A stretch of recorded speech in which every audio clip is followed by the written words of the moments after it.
Hey guys, what is up? Coming back again with another trade review for October 30th, 2023. And today I had a rather small watch list again. Typically, I'm keeping my potential breakouts or pinpoints off or at the open to a minimum, excuse me, maximum of three. 2 to 3 max, and then I'll just add whatever I like or see here for reversal based on the 60-minute chart. But today I really liked the way Google looked based on the larger time frame levels, and Google had some bad earnings news and it's kind of been bleeding for a few days, and I thought it was due for a pullback, and the price kind of landed within this area here, which coincides with a strong level, and it is the bottom of a daily range. So my thesis was for it to come back to that 124 level, retest, and bounce from there.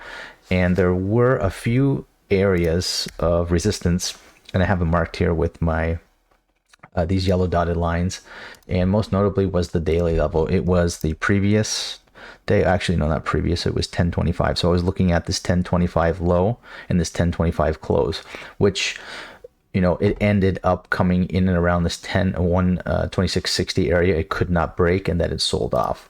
But what I liked about this again was the larger time frame levels, and then psychologically just what it means standing or sitting or playing in behind these levels. The support, you know, some of the larger players, they will support these levels. They're not weak hands, or they're not just intraday traders or scalpers.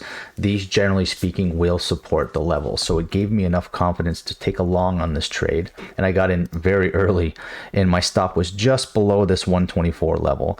And as it tested the 124 level, came back, engulfed this candle, I added into the position, and I partialed all the way up to the 126.25 area. Like I said, I was hoping for this break of 126.60. Unfortunately, didn't make it there, and I bailed on this double top here. So it attempted a second time to breach this level. It couldn't make it, and it sold off with the SPY. Another thing I did like or look at is the order book, and this can do two things. It can help or hurt, but again, I'm using the larger time frame for the direction, and so I was looking at what was on the order book, and out of the gate at the open we had that large order, and then you can see pools of liquidity that were taken out here on the way up. You have this 125 area, and then at the end here you have this 126, which it did break through, and then it fell with the SPY, and that was it for me today. It's one trade.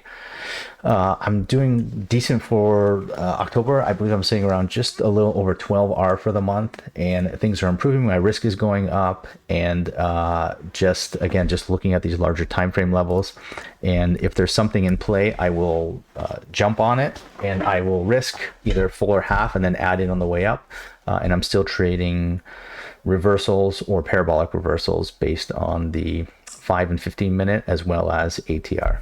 And that's it for me today. So it's just the one trade, focus on other things. Again, I always end, if anybody has any questions, comments, shoot me an email or a DM. I'd be happy to answer. Still doing mentorship. My Discord is now open, as well as my website for anything else trading related that somebody is looking for or has any questions. Hope everybody had a great trading day, and I'll see you soon. Peace.